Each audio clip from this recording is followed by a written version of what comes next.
She's so wonderful. Dun, dun. Hey everyone, how's it going? It is I, the real Randy Chavez. I'm coming at you today with a Omi is my homie show with my co-host Crypto Rain. I believe Dodger stuff might be a little busy tonight. I think he's got gymnastics, something like that, right? Yeah. Yes.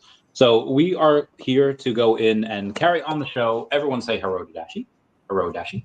Commenting, liking, subscribing is a free way to help support the channel. Non-free ways are Patreon, slashing that super thanks button down below, super chats as well. And we have a bit to go over today. There's been some confusion this week on what VeVe's doing as far as gaming and utility of the NFTs. And then we have, I guess this is the first Omi is my homie show post the new year. We have to go over the stuff from last year, the new stuff this year. My man, Crypto Rain, how the heck are you? I'm good. I'm gonna put my glasses on because these lights are killing me. If I look up like this, you can get the reflection of them. But I make sure everything's well lit. They're really good lights, but boy, they're bright. So, What's up, everyone? It is 2025. We've been waiting for this year for like 3 years now because crypto goes crazy once every 4 years. Like Santa Claus comes once a year. Crypto Claus, or the rains come once every 4 years, and this year is that year. And everything's been setting up. Like, sure enough, this year is going to have a massive blow off top. In fact, might even have some massive action coming in the next 2 months. Heck yeah. Shout out to the people in the chat. Walrus King, I see you up there. Thank you so much for becoming a Randonite member. And Bill Gardner saying, wealth transfers from the inpatient to the patient. Still stacking my bags for this run. Agreed, 100,000%. You have the people that can make it through a lot where everything's down. They huddle together. We're all in this together. They huddle like penguins, keeping each other warm from the freeze that is the crypto winter. However, when certain parts of the ice start to thaw and some penguins are able to go in for a swim and other penguins are still on the cold iceberg, some people get a little salty, and that's when they say, I'm going to sell my piece of real estate in order to go and be able to swim. And that's what gets them. They go in and they sell at a loss, is what you say, in order to go and chase those green candles. We do have a couple of people here. And again, we do have like a show that we'll do here, but just to kind of start off the new year in what I would consider I don't want to say superior way, but in just this way, and not automatically shame fudders or not automatically go on and just block people. But for new people that are here, we like to take what we think is bad arguments and we like to go in and to not just silence them, but to also say, hey, let's give a counterpoint and a good argument to this bad one. Ralph saying, be honest, guys, please admit Omi is trash and the team doesn't care. If you hold 30 billion Omi, would you make the same choices than David and Dan? No. So going over this for me, I'll just go in and say that we don't know. It's not publicly known why the team has made some of these choices. Now, publicly, you could say, let's say for exchanges, hey, the SEC is in the middle of investigating something like Coinbase, and they were handing out not those LORs. They were just handing out those. What are those called? Wells notices. Those Wells notices to people like left and right. They're handing out like candy at Halloween. So publicly, yes, but then not publicly, there's probably a couple things going on. Again, they're the ones that are most heavily incentivized to go in and make the token price reflect the incredible returns and the incredible business that is VeVe. And at some point, I think they'll do that. I don't know when. Rain, how do you go on and answer people like this? I like to see in-depth arguments. So admit it, guys, Omi is trash. Okay, so can you make a stronger argument than it's just trash? Like you were just calling names at that point, right? It's garbage. What is it that it makes it garbage? Because the chart has gone down for 3 years? Well, yeah, I mean, if the chart goes down for 3 years, it must mean it's dead, right? Except it doesn't work out that way. That's frequently the case in crypto. So especially when it had such a massive run in 2021, like it did over boom. It went 3,000x. It was one of the biggest gainers in 2021. And what goes up does come down. And so the farther the pendulum swings to one way, it often swings too far the other way. And so when it swings too far the other way, instead of recognizing that, man, I like to make money in crypto, so I buy cheap and sell high, they are like, it's cheap, it's a burning house, it's going down, it's like trash. It's like, cool, you do you. Good luck to you. I like to buy projects where the team is still working hard. I like the leadership behind it, and their token price is savagely inexpensive. That's how I made millions in crypto, doing exactly that. So cool. This isn't for you. That's amazing. Good luck. Go find some other ones you like. Awesome. Why you tune in here and talk about Omi? I have no idea what you're doing here, but cool. Dan and David making different choices. They're like, it's really easy to be a backseat driver on a company in its startup years. And it's like 6 years into business now. And they have made some mistakes along the way, just as every company, which is now a behemoth, also made mistakes along the way. And I think VeVe is going to be a behemoth in the future. It's not there yet. It's still in this, like, I don't know, awkward phase. And it's coming together. Like, their new hires have been amazing. Their new co-CEO is amazing. Like, I'm really happy with the decisions they're making business-wise. Omi token is going to catch up. And I think a lot of people wish the company would do something to force the token to go up, and that they just get mad at the team when it doesn't happen that way. And I recently saw a project that I'm invested in. I've been invested in for 4 years, and they went under, and they were a good team, but they tried this thing like a year and a half ago and a year ago that they spent a lot of their resources trying to market and trying to make things happen during the bear market, so they get some traction, and it exhausted their resources. They didn't make it through the bear market and had to close up shop. Announced 3 weeks ago they were closing up shop. A great project, good leadership, but spending lots of money to try to juice your coin in a bear market, not a good way to go. So Dan and David haven't been doing that. I think they've been smart not to do that.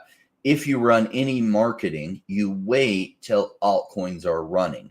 You wait till the digital collectibles narrative is already running, and then you juice the marketing. You do it before that, you're going to run out of powder, likely, and then you're going to have nothing left. So they do have revenues coming in, which is awesome, unlike most crypto projects. And that one that went out and just closed its doors 3 weeks ago possibly would have survived the bear market if they had revenues coming in. They didn't really. And so they use precious resources to try to advertise and market and do a lot. And they just ran out of resources, didn't make it through until the altcoin run was happening for them and had to close their doors. So Dan and David making some really good decisions on that. I think they're great decisions. Other people disagree with me and they're frustrated. And if only they would market, if only they would get on all these exchanges, then the token price would go crazy. And I don't think that's the case. The token price is going to go crazy when all the crypto focus comes to the digital collectibles narrative. And then the token price of Omi goes absolutely crazy. So save your powder till then. Agreed. So speaking of powder, there's a lot of white powder, a lot of snow, it's probably a better word for it, that we got in Ohio. And let's say you're a little bit older and your back might only have one shoveling through it. Like, does it make sense to go in and shovel while it's continuing to snow? No, because then you're going to have to shovel 3 and 4 times when you could just shovel once and then save that energy. If you only have one shoveling thing in you before your back gives out, there's no sense to do it in the bear market, in the freezing while it's doing that. You might as well do it at the end, where it's going to make a difference and it's going to matter. Yeah, DraftKings is like a multi-billion-dollar company, and they had decided, hey, even though we're worth 15 billion, our NFT platform is not as great as we would like it to be, and they're essentially losing money, and they closed it up. The same thing happened with Recur. They had raised $55 million, and what did they do with it? They spent it in the bear, and they got wrecked. Crypto is I think is still open. They are. I'm not sure what they're doing, but in the interim, they spent last year just on iJustine, that dude from TikTok alone, in that 6 figures. Did they spend 50 million in marketing like Recur did? No, they were smart about it. Maybe spending 6 figures, but again, in the bear market doesn't really do much. So I am happy that they are going on, and they're hopefully going to market. At least this way, they're going to start They're going to start with some people that are in the VeVe fam already, and then that'll spread out. However it spreads out, I don't know. I met the dude once for the affiliate marketing program. Either way, now that it is 2025, there are some things that we can learn over in retrospect from 2024, what we've seen, what others have seen. What do you think what's the biggest lesson that we could learn from the biggest losers, like a Quid, like a Recur, like DraftKings? What can VeVe learn from the losers of 2024? No, I don't think Quid is dead, because Paul Barron said it was better than VeVe. So, like, how could Quid be dead? I mean, Paul Barron's never wrong. VeVe's dead and Quid is the way to go, and Quid's amazing. Now Quid is dead. See, Quid didn't have something that's very necessary, which is a huge community. And look, a lot of things have come together really right for VeVe. Number one, it's one of the oldest digital collectibles projects out there, and they launched their app, like, they raised funds in 2018. They survived a bear market, and they probably, I would imagine, this is maybe like some guesswork in this, that they probably barely survived the bear market. They put in their money to developing an app and released their app, and thank goodness that app was available and out there before the bull market hit. And they had a major license with DC. They had Batman, and it really garnered a lot of attention. That's what got my attention in March of 2021 on the VeVe app. So they had the Batman license. I was like, this is the first Batman on the blockchain. This is going to be a big deal. And they raised huge amounts of money during that bull run, and they grew a community, and they grew a lot of awareness. So then Quid launching late in the bull market didn't really have time to build a community, and a lot of their competitors didn't have time to build a community. And so they didn't have existing revenues come in. They weren't conscientious in making their revenues last long. So they didn't survive the bear market. But this is VeVe's second bear market. And they probably learned some really good lessons about don't go crazy on spending during the bear market, because the winters are long and cold, the crypto winters. And so we're emerging from that. You're seeing Bitcoin play around the 100,000 mark. It's currently down and might even step back to 84,000. Cool.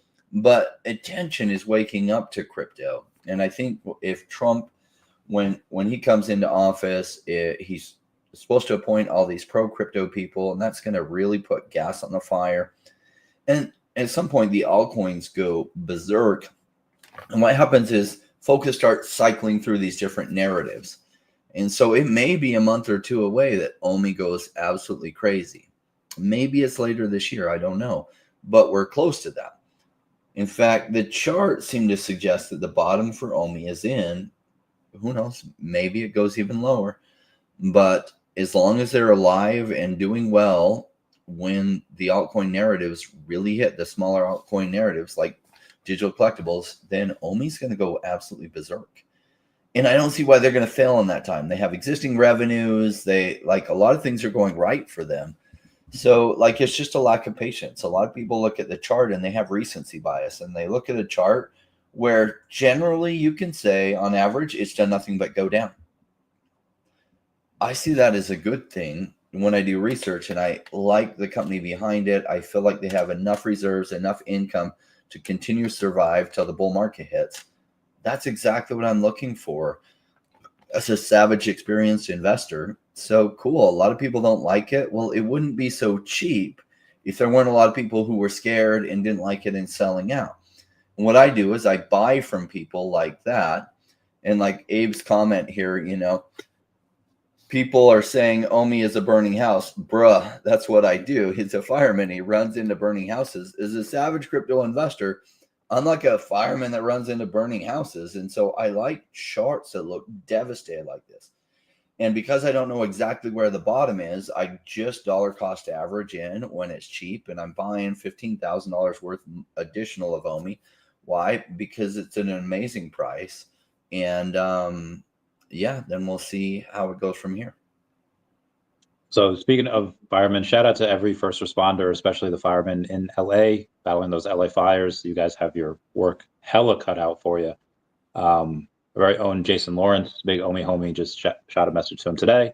So everyone just try to be safe. love to those people fighting that fire.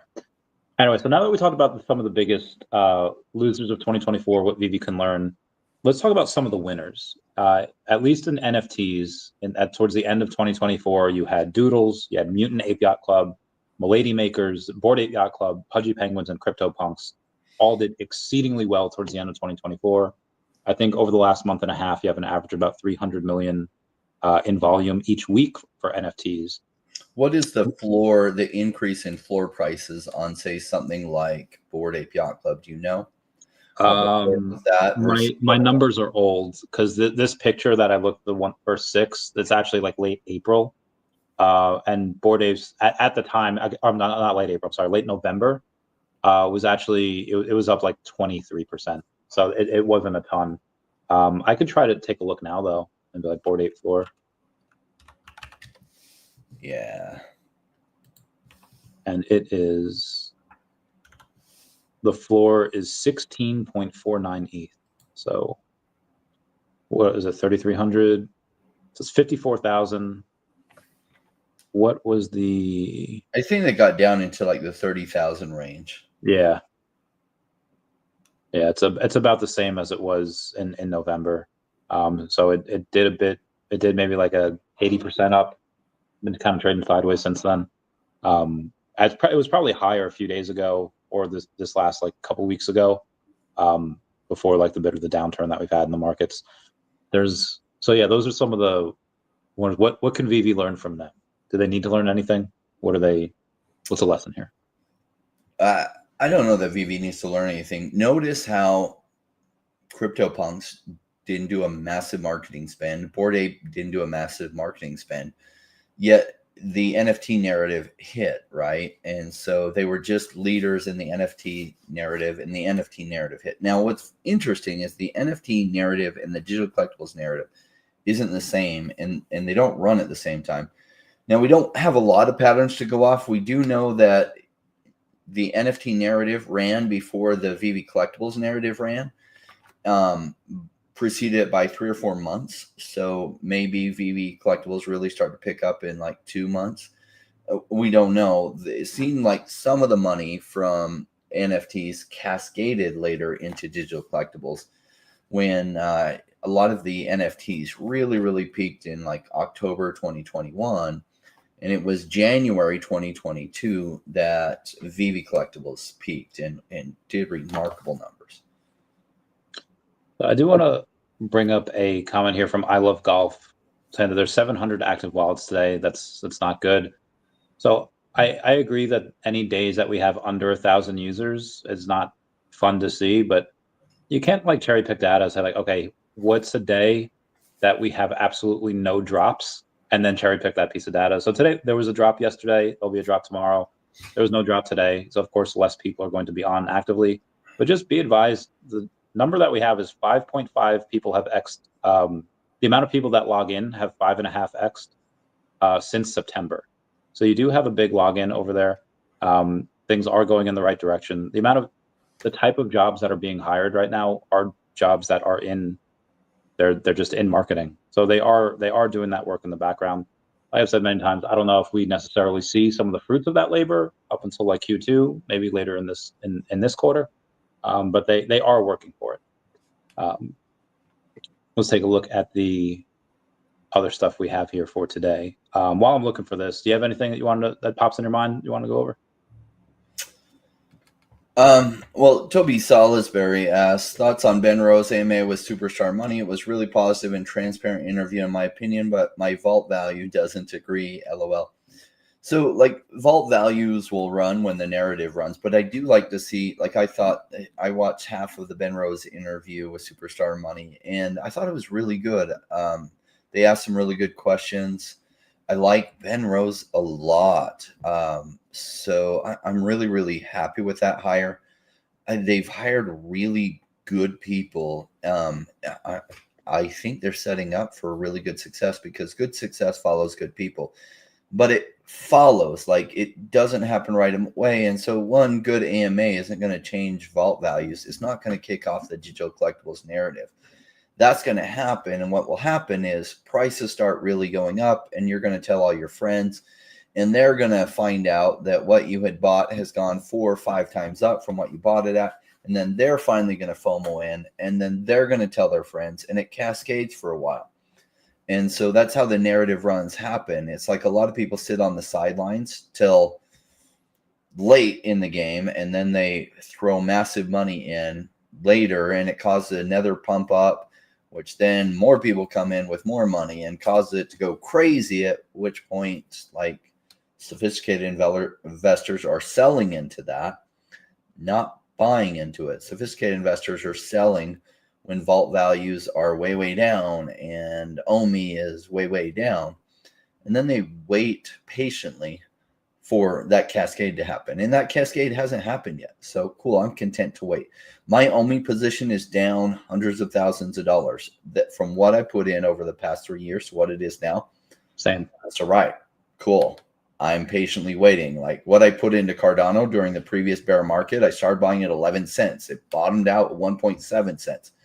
That was not the happiest day, but I was patient and content to dollar cost average in and just wait for things to play out.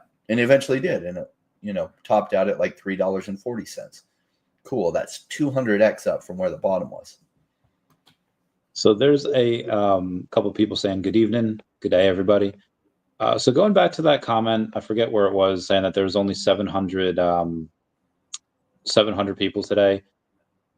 There was one day in December where we had less than 1,000 people. That was December 31st. Obviously, it's New Year's. People aren't really focused on the app. Since then, the only day that we've had where the amount of active users was under 1,000 was November 29th at 886. So again, 3 days, the last, 6 weeks that are under 1,000, one of which was a major holiday. I'm pretty okay with that, especially when the average isn't just like, oh, well, is that like 1,100? No, the average is like 2,500. So I'm very, very okay with that. I just wanted to put the rest of that data out there for the 700 active wallets. On top of that, there was a talking about the Ben Rose interview that we just had. We just put that in. Nope. Oh, you're welcome. So as far as Superstar Money interview, I know you said you saw half. Did you see that clip where he was talking about utility? No. So there is a going over and saying, well, I guess interoperability as well, but talking about utility, saying the idea is to not just sell NFTs. The idea is to just go in and sell collectibles that people like, they get use out of. And then people said, well, what use do we get out of them? Sergio Rodriguez had posted something nice over on Facebook saying that, well, they do yield MCP points, which can be used for early access drops along with exclusive crafting events. That's utility. They help you up your level and your MCP rank, which can also be used to access free airdrops like the Christmas tree airdrop. More utility. MCP rank gives you exclusive access to real life ticketed events like New York Comic Con. A few months ago, you were able to get that if you had like a gold logo. You go in and you get those gold, those tickets. Again, more utility. You can design the showrooms in virtual reality with them. So he just gives this entire list of a bunch of stuff for utility that I feel like people are overlooking just because not everyone can be like, let's say, Rockman Blockchain, where you buy something and you just get airdrops like for life. Most companies do not do that. I'm sure some others do. And by all means, if you want to go in and put that money there, nobody is stopping you. So collectibles and utility is an interesting thing. There's a lot of people in this world that collect stamps, but what is the utility of a stamp collection? You can look at it. You can show it to other people. That's really the only utility. You're not going to use those stamps to mail anything anymore. So there's no utility other than looking at it and enjoyment of owning it. So digital collectibles, what is the utility? Looking at it. You can look at it, augmented reality, put it in your vault, do things. So there's little added stuff you can do. But you have to look at it through an app. You can't necessarily put it on the wall, at least at this point, and look at it. In the future, probably you'll be able to. In the future, also, you'll be able to put it like in your VeVe-verse if that ends up being like a big deal. We don't know yet if it will be. I would love to see it that be the case. But for now, we have the VeVe vaults, which are pretty cool, and you can put your collectibles in there. I think in the future, it'll be easier to showcase using social media your digital collectibles. That's not here yet. That might be years down the road. But as that comes, then those early collectors that were collecting things probably have major price appreciation gains, as it's then easier to social flex these, and a lot more people come in digital collecting. And so the number of mints on all these early things versus the total number of collectors, well, there's a huge scarcity for these early items. And so their value then increases like crazy as massive numbers of people come in, and you can easily showcase your vaults, and it becomes a social flex, and everyone wants to show off how cool their vault is and all their cool collectibles. So remember, with a collectible, like utility is just you own it and you can show it. There is some added things with digital collectibles with VeVe. Like Randy was saying, these are all additional use cases other than owning it, looking at it and showing it. There are additional things that you can't do with physical collectibles. But the major enjoyment comes out of owning things that you're passionate about and being able to show it to people. And that hasn't changed with collectibles. You do get some added things to there as well, like, MCP points and other things, which are cool. But it's not like, you can play your Todd McFarlane Batman as a superhero character in a video game. And that might not ever be the case. But if you buy a Todd McFarlane Batman statue behind you, lots of people are doing it. They love them, and yet they can't play with it in a video game either. Agreed. There is a top 500 hodlers list that does come out every week. You have the top 3 sellers in that top 500 sold 52, 90, and 118. So figure about 260-ish collectibles in the top 3. But then the top 3 buyers, you have Jayco that bought 177 collectibles. Scary Sea Monster bought 192. And Expert 44 bought 496 collectibles. Collectively, the top 500 had purchased like 5,000 collectibles between them, which is heckin' nuts. That's just the top 500, not including everyone else that's active all the time. In order to get in there, you do need 1,675 collectibles. So it is quite a lot. It is nothing minor. Going on, talking up to the rest of the people. Is there any rumor of the truth that the Ben Gadenzi lawsuit needs to be finalized maybe by March before the team makes big Omi moves? Ron Burgundy. I don't know. That's something that the team would have to answer. Rand, have you ever talked to any companies that had lawsuits like this? Have any experience on? No, and I don't even know what the specifics of that lawsuit are, other than Ben Gadenzi is like, I'm owed more, and I don't understand fully what his beef is. Like, I've never talked to Dan and David about this, or somebody actually from VeVe has never walked me through it. So what I've heard is just kind of rumor. So like, I don't know the accuracy of what I've even heard as to why they cut him out, other than I've heard from other sources not related to VeVe. He's a shady ass character. Yeah. I don't know. I don't know him. I don't know. That's like rumor. Maybe it's true. Maybe it's not. But if he is a shady character, I wouldn't be surprised if Dan and David tried to find a way. It's like, oh, this guy isn't in line with our values. We need to, we don't want to be around this guy.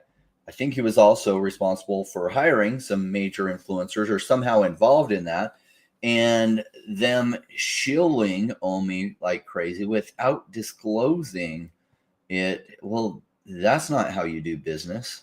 Yeah. So like, if he was involved in that, like, that's not a good way to do things. And, so I don't know. I didn't like it. It was cool that Omi got talked about by some major YouTube channels, but not in the way it was done by many, where then it seemed like they were getting paid to do it and not disclosing that. Yeah, I think BBC actually had a documentary on that had him like in, or he had Logan Paul in it, talking about like, hey Ben, sell me some more of these Omi tokens. And yeah, it was wild. Some of those people got that on video was insane. Anyway, you guys are welcome for the responses. That's all great. We have some stackers here. We have Death Bunny going on and getting a secret rare Spider-Man, and then 100 Wolverine Weapon X's, which is just bananas. Those types of stacks are just incredible. It's hard for me to. I mean, I guess I have like 200 common alligator Lokis. I don't think I'd ever really sell them. I told people that if we ever got Pokemon, I would sell a lot of stuff, but I would keep the Mighties and I would keep the Lokis. What's your biggest stack that you have on VeVe?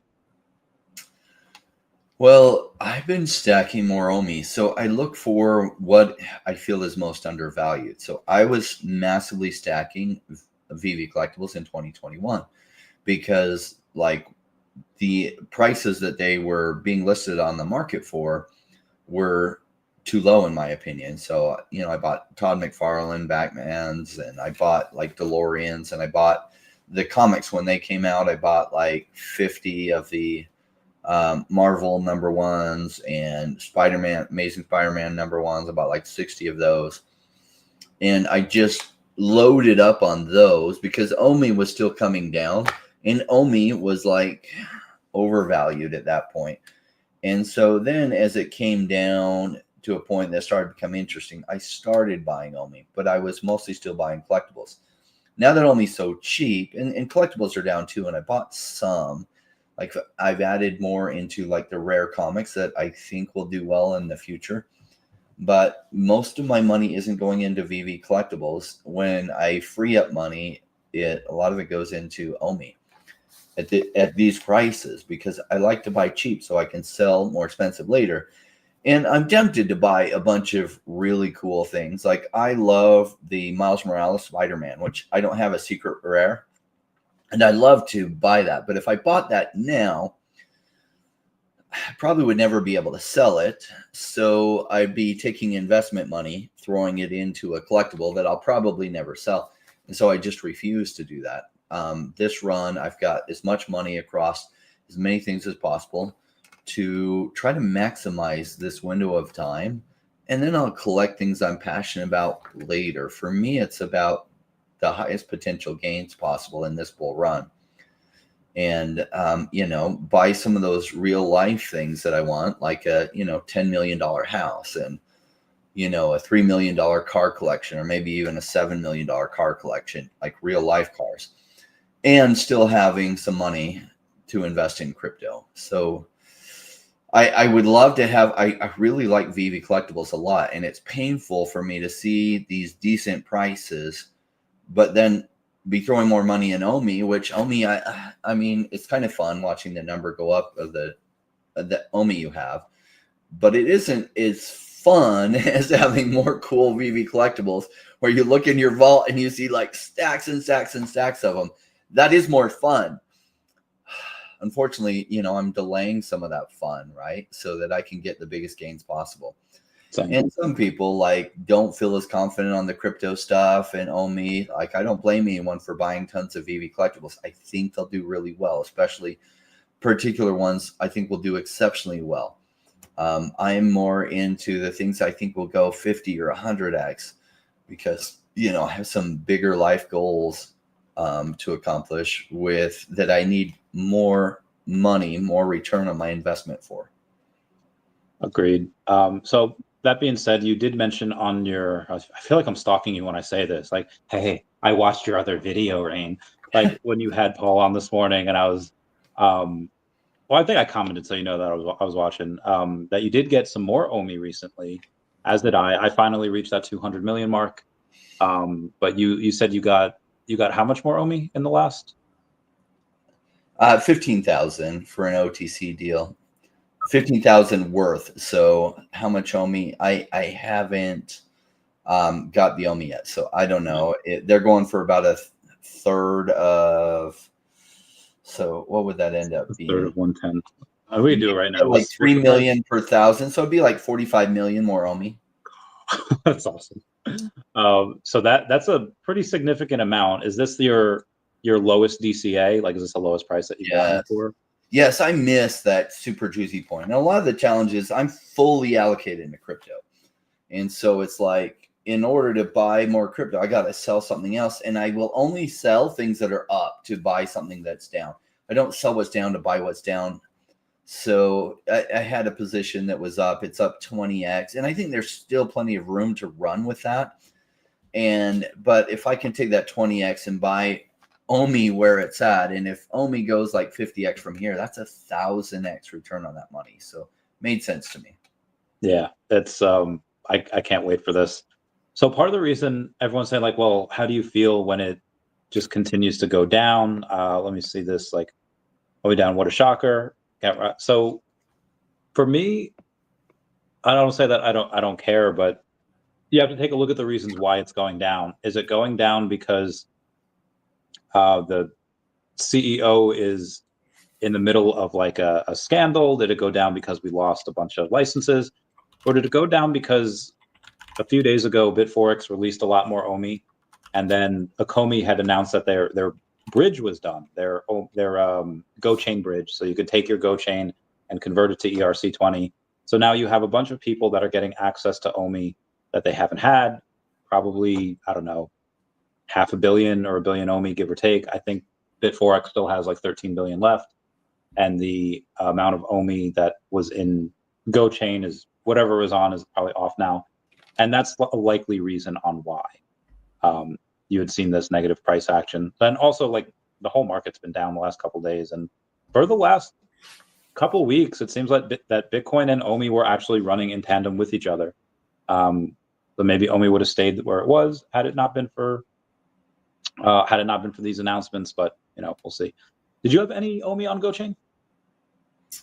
I still have some Omi on GoChain. I have no ability to access it.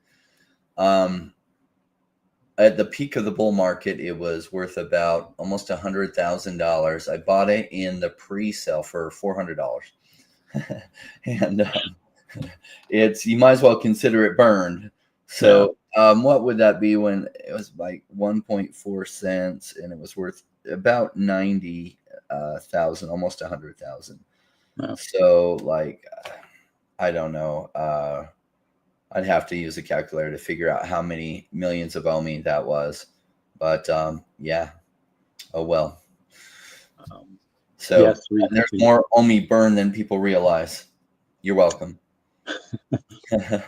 Jordan Riz coming in saying, "Bet you're loving your Debbie reign." Yeah. It's been a good couple of months here. Going, what was been like a 10x from the bottom? I think it went down to like 12 cents, 13 cents. Remember, for a while, Debbie's chart looked disastrous, and people are like, "Oh my gosh, it's just going down. It's going to go down to zero." I was like, I don't think so. I think this is just token vesting pressure, and like they have money coming in, and I think they'll be able to survive the bear market till the bull market goes. And they really have some good things happening. Now, back then, they didn't have some of the news that they're about to announce in the coming month. That's recent, as in the past 3 months. So you couldn't have known that, like, 5 months ago or 4 months ago when the price bottomed at like 12 cents. Yeah. But now it's trading at like $1.30. So it's up 10x from that bottom. I know a lot of my audience like loaded up on it under 20 cents. Like, good job to them. Congratulate yourselves. Pat yourselves on the back.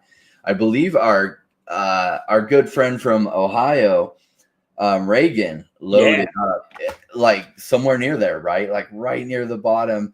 And I happen to be in Ohio, and he's like, "What would you do?" And I was like, "I think Debbie is really, really underpriced." He's like, "Can you guarantee me it won't fail?" I was like, "No, there's no guarantees. This is an investment." Yeah. But if I love it. And it's my biggest holding in the crypto space. So yeah, it's gone crazy. And that's good. And maybe it has more run. Sometimes when announcements are made, if the announcement is priced in, they then retrace from there. So I can't tell you I don't know what's going to happen. But if this announcement is really, really big, and we'll have to see what the announcement is and how it comes together, then it could continue to pump. But 80% of the time it retraces after the big announcement everyone's anticipating comes out. 80% of the time it retraces. 20% of the time it goes bananas. So how will it play out? I don't know. Yeah, I got a text from someone before because they were watching your stream as well, and they said like, "Oh, Rain told us like Debbie's a wait, like don't buy right like on the stream." I was like, "Well, Rain also got his at a much lower price, and it just did like a 10x from the bottom." So I understand that things don't just go up forever. Obviously, look at the charts. It looks like straight out to $1.40, and if there's no resistance, maybe it's $2. Yeah, well, but again, people pull it up, and I'll share exactly why it's a wait. Like, let me share. Like, Now, this is when a lot of people, and you'll have to add it in. So this is when a lot of people get very bullish. They're like, oh my gosh, yes, it just keeps going from strength to strength, and you've got to buy what's strong. And it's like, well, it could continue to go parabolic from here, and it could increase and go even more. We don't know how it will go, though. That's just could. Now, when it was really cheap, let's change to the 4-hour chart. This was when I was like, Devi, oh my gosh, it's too cheap. It's amazing. And people are like, no, the chart's too scary. It's just going down. No, it'll never stop going down. Devi's dead. And I'm like, they aren't dead. That's for sure. And I think they're going to make it through the bear market. And they've got some amazing technology. It's a bet I'm taking. And then it went here, came back, and another juicy buy zone here. This is a scary buy zone up here. Up here is a scary buy zone. Why? It's just done 10x. Now, that doesn't mean it won't go another 5x from here or something. Who knows? But if it goes another 5x from here before it does a retracement, then if you're buying here, you're only up 5x. Everyone who bought here is up 50x. And so, like, this is the juicy area. This is where it takes massive bravery to run into the burning building, like we were talking about. And most people just can't do it. Maybe we should call ourselves the firemen, like running into the burning buildings. And then it goes up like this. And then your gains, if it went another 5x from here, you'd be up 50x, while the people who are entering here are up 5x. And that's if it goes 5x from here. Oftentimes what happens in crypto is 2 steps forward, 1 step back. And so let's not forget, things can retrace and settle for a while before taking another leg. Imagine it did this. Imagine it goes, took a leg up here, took a leg up here. Maybe it runs a little bit more and people really panic, buy in. And then it trades sideways like this for a while. And then they're like, oh my gosh, Devi does nothing but go down. They're so terrible. I hate them. The team needs to do this and this and this. The team needs to do more marketing. You know what they always say. Yeah. And then they sell at this point to FOMO into something else that's running. So they're down and they sold at a loss. And then it takes a massive run up and maybe goes to $10 or $100 or whatever, right? So at a certain point, I think the Devi narrative really, really hits a home run. I don't know if that's going to be with this announcement. Probably not. Maybe, but probably not. Maybe a little bit later in the bull run as everything's going ballistic. They have a good story. They can do 8 million transactions per second. There's a lot of reasons why what Devi's blockchain has is special compared to every other blockchain out there. And it's not just that they're faster than most every other blockchain out there. There's a lot of other things that they can do that most blockchains can't. And so I'm looking forward to see how this one goes. It is my biggest holding in crypto. It has been for a long time. And yeah, it's way, way up. Yeah. Amazing call. It's back when, at least when I was buying it at 30 cents, and then it got cut in half to 15 cents. Probably a little bit scary back then, huh? You're like, they're down. Yeah, I was like, all right, 30 cents. You know, it seemed fine because I know you had this when it launched. It was like $1.80, whatever it was, and you didn't sell. So I was like, okay, if he wasn't selling at $1.80, then I'll keep, I'll buy at 30 cents. Then I got cut down to 15, and then I was like, you know what? Rain's not panicking. YOLO, buy some more. And then there was a buddy of mine that he got in at I think 90 cents, which is fine. There was another buddy of mine that bought a bunch last night at like $1.25, and I was like, okay, I think it could still do whatever, because again, if Rain wasn't selling at $1.80, it can at least run to there. If not, I don't know what that price discovery does. I know that you'll have that cross trade between the people that have bought the last couple of months and they'll sell on that announcement, but then you're going to have those people wherever that news is broadcast. I don't know how big that's going to be. I feel like some people might be hyping it up a little bit, just they're catching the FOMO, they're catching the hype train. But there are going to be some people that see it of like, wow, I didn't know Devi could do this. They'll be liquid. They'll have some dry powder on the side, and they'll have that cross trade. And which side is going to be bigger? Is it the sellers or is it going to be the buyers? I don't know. But at the end of the day, like when I was buying it though, it was just because of their TPS, just 8 million transactions per second, and Fios is building on them. And I thought, okay, they could get these licenses for gaming, and that was it. For me, it was like a gaming token. And then this happened. I was like, oh. So, yeah. Yeah, they ran into this credibility gap of like, we could do 8 million transactions per second. Then people are like, you can, then why have I never heard of you? But you've been around since 2016 and I've never heard of you, and you can do this. That can't be true. That's what I thought when I first heard of them in 2021. And I spoke to I knew somebody that knew the team. So I got set up on a call with the owner and, the founder, one of the founders, Tom Anderson, who's the CEO. And I was like, man, this guy's so credible. And like, it all makes sense. They've really been building in stealth. So of course, nobody knows about him, but they also did a test and they videoed the test and everything. So back in like 2017 or 2018 or something. And so you can go watch the test and everything and be like, yeah, it hit 8 million transactions per second. And then they took the time to build into their architecture for the blockchain that integrates with RESTful API so that you can access it using API calls.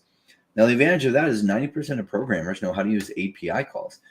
So your potential people who can program to work with it, or all your Web 2 people, can use VeVe's technology without really even realizing they're using blockchain. And I think that's a major strategic advantage. Additional to that, like supposedly with this partnership, it's, I think, a really, really big exchange, like not a crypto exchange. So it's not like Coinbase. It's bigger than Coinbase. So I don't know, like if that's Robinhood or something along those lines, because it's not, they don't just have crypto, they have stocks and other types of assets. So this partnership is with them to use their blockchain to create an instantaneous settlement, something they've been unable to do. So they have to float the settlement, which means if you buy 1,000 shares of Tesla stock at, say, whatever the price is at the time, you don't actually get those. They don't show up in your account truly for a day or two, even though it's reflected in your account right away. And so the price might go up in that time before it settles. And so they have to keep hundreds of millions of dollars to the side to use the float in case the price does change. Sometimes it changes to the downside, sometimes to the upside before it happens. So there's this thing that happens behind the scenes that they need float for, and all this money set aside liquid for the float so they can deliver on what they told you they were going to do. But with instantaneous transactional settlement, all that float goes away. It's not necessary. The trades settle instantaneously within seconds and it's all done. And there's no float needed. And exchanges have been trying to figure out this problem for 20 years.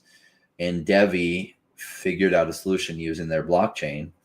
And so I remember when Tom was telling me that they had this set up with a major exchange and they were talking to their team, and we can do T0 transaction settlement times. That the exchange person, he was one of the lead executives at that exchange, said, and if your Harry Potter magic can do what you say it can do, then I would be, we're going to do a deal here.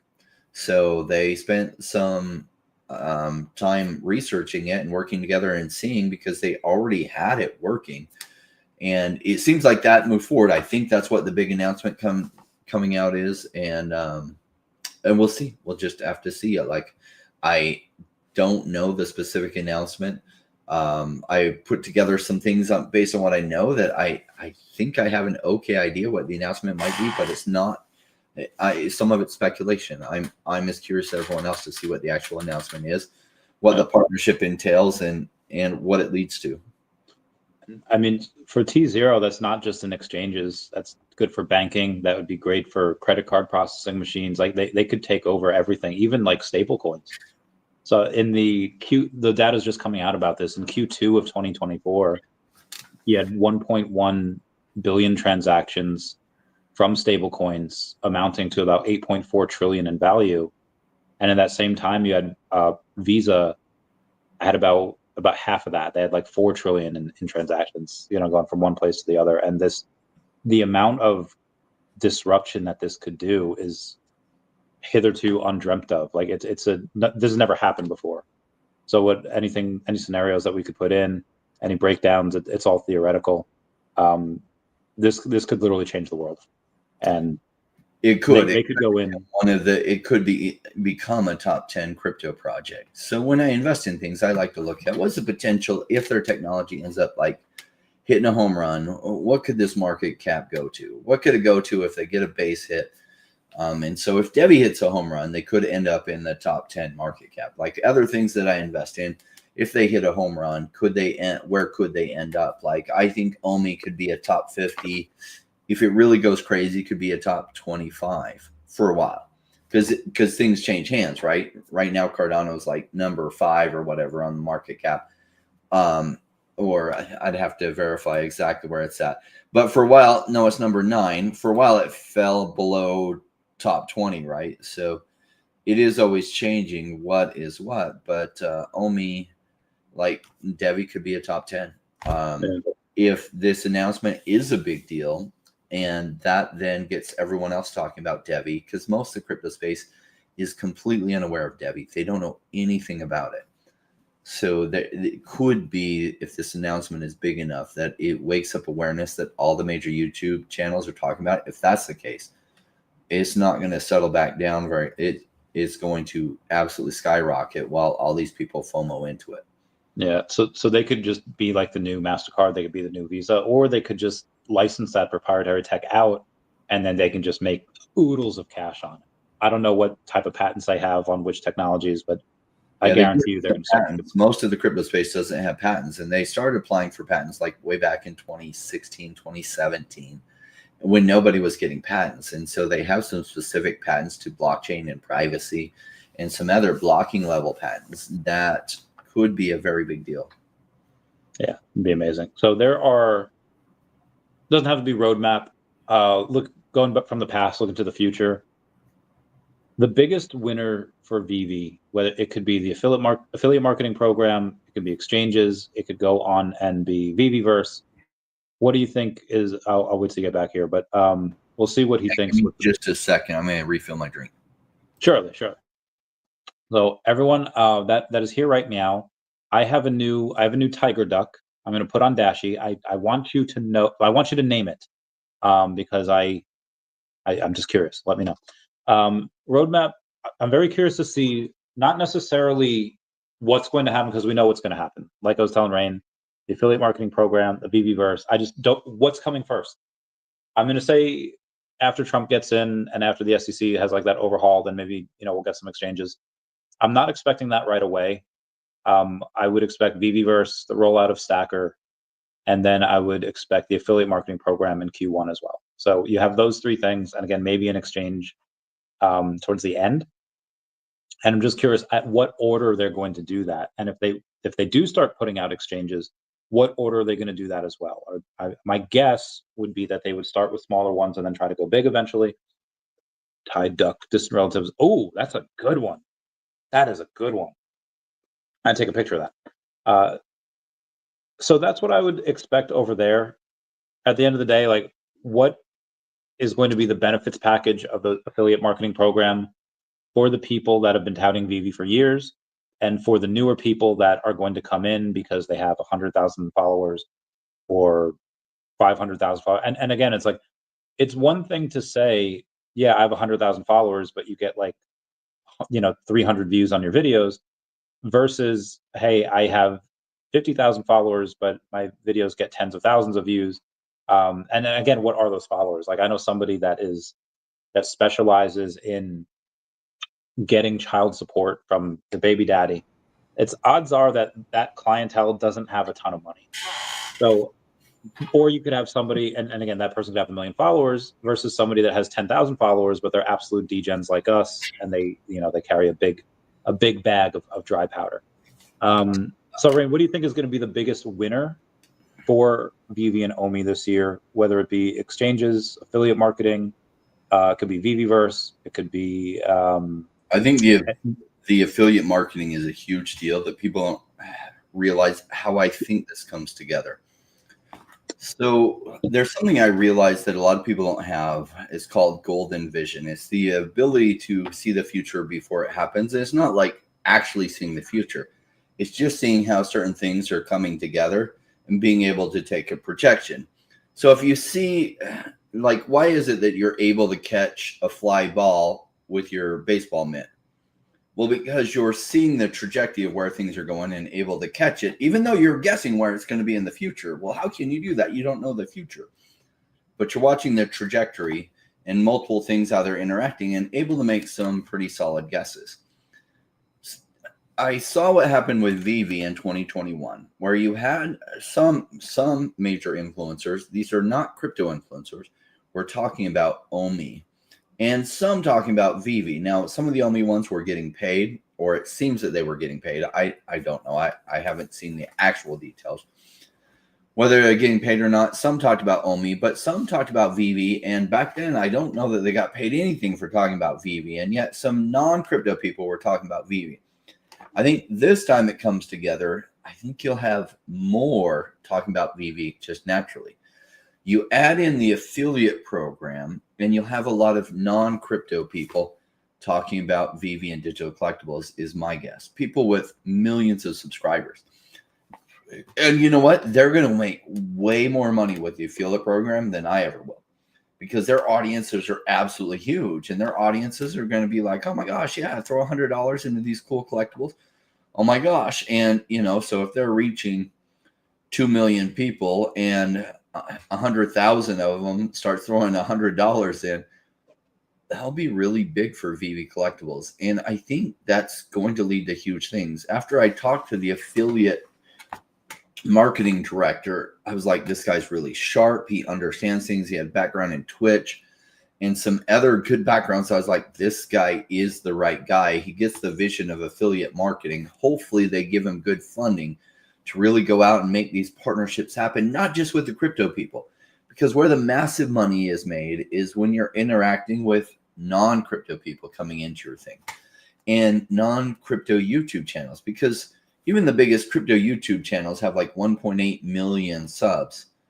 That's not very big compared to many of the YouTube channels are out there. The really big deal is we have a friend that creates Spanish content on YouTube. And how many numbers, what's his number of followers on his social media platforms? It's like millions, right? It's got 8 million on X, like 19 million on YouTube, and a couple million on TikTok. So what he would make with an affiliate program over what I would make, like what I would make would be laughable. And that's okay. What I'll make is when VeVe collectibles go crazy, and I have a ton, and when Omi goes crazy because everyone in the world is talking about VeVe, then I'll make amazing profits from that. And I'm cool with that. Even if I didn't even get invited to the affiliate program, because like Rain, you only have 21,000 subscribers. And we have all these people with 10 million subscribers that we want to do the program with. I'd be like, by all means, bring all of them in. I don't care if I don't even get an affiliate link. Bring in those huge YouTube whales to talk about VeVe. Oh, I'll be just fine. Like, yeah, I'm like, I think this guy in charge of the affiliate program, I could see that coming together. He knows some of these bigger channels already from the past. Yeah. And as crypto starts going crazy, they're going to be curious, and they're going to look at VeVe. Like, VeVe is cool. The licenses they have are cool. They have Disney, Marvel Comics. It's cool. And I think when crypto is going crazy and they take a look at this, they'll see substance there and they'll be like, yes, I want to cover it. What? You're going to give me an affiliate program? So as my viewers buy, I can make tens of thousands of dollars? Hell yeah. There's something that you just awoken a core memory in my brain.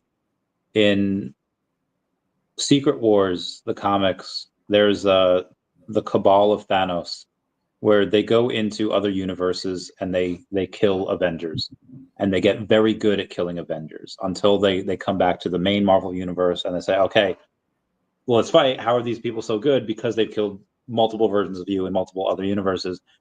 In that same breath, I'll say, like what you just said, the guy that's the head of the affiliate marketing program, he knows guys that he's done this for before. Whatever company he was at brings in the affiliate, so they know how to talk to their audience, to how to spend money.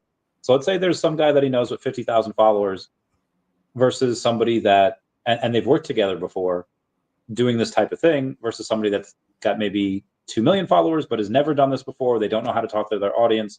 Maybe they, or at least in this way, I'd much rather take that person with experience because that that they can get people to open up their checkbooks, open up their pocketbooks, and be like, all right, let's get this bread.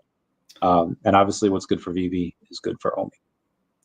Yeah, I'm excited to see a day that people like, and I think it will come about that Andre Chick will be covering VeVe more regularly, but that won't happen until crypto is in the mainstream narrative. When his audience is hungry to know more about crypto, and he is a VeVe collector, he has some VeVe stuff already, and he probably still has his Omi that he bought back in 2021. And so I think he'll be covering VeVe. And then there's other ones that like I would love to see meet Kevin and some other people. Like this is the kind VeVe's the kind of project that I think they would naturally like to talk about when there's financial incentives to do so too.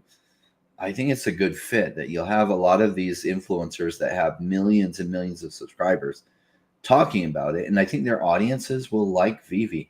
And in that kind of environment, I think VeVe goes massive, and then Omi wakes up like a sleeping giant. And the weirdest thing about green candles is like when something absolutely takes off, then everybody FOMOs in. They don't even know what it is. And then just see Omi just went 10x. What? Where do I buy it? And then it does like another 5x from there, and all of a sudden you're at 50x. Great times. There's now last time the amount of companies that had NFTs, whether it was Bored Apes, CryptoPunks, VeVe NFTs, they didn't hit the all-time highs until after Ethereum had passed its all-time highs. And that still hasn't happened yet, this bull market. The bull market might have been going on for several months, maybe even like a year, but ETH still hasn't hit its all-time high. So I think for a lot of people that say like, well, listen, the bull market's going to be over by December. Omi's still at the bottom. The narrative hasn't hit yet. Will it ever hit yet? I mean, ETH hasn't hit all-time high, so I would make that educated guess that sure, it could run early before ETH does, but maybe that ETH has to hit that all-time high for all these things to go in. What are your thoughts on that? Does the ETH? I mean, we only have one cycle to go over, but does ETH all-time high matter, or can the narrative run independent of that? Can run independent of that, but probably it will matter. Right. Okay. So like the digital collectibles narrative can get sparked by something, and then it wakes up awareness. But usually it's not by the team paying for some marketing thing. Usually it's someone else with some influence really kicking it off, or the convergence of multiple things that starts the fire. And then as the fire grows, like it just gets more fuel to the fire. So maybe it's like, if you look at last October, like a year ago, October, a little more than a year ago, there was a blockchain gaming run, and some of the projects went 8x, some went 10x, some went 15x, some went 30x. What kicked it off? I think what kicked it off was an Alex Becker video with absolute certainty that like blockchain gaming is the next biggest thing, and it happened early. And so a lot of the prices corrected almost right down to near the bottoms of where they were. But it's still in that like one person kicking off a run. Then as things went 4 or 5x, every other YouTube channel started covering them because that's where the action was happening. And these blockchain gaming companies ran up. Now it was premature. It was early. So it got short circuited. It didn't reach the kind of top it could have in a bull market.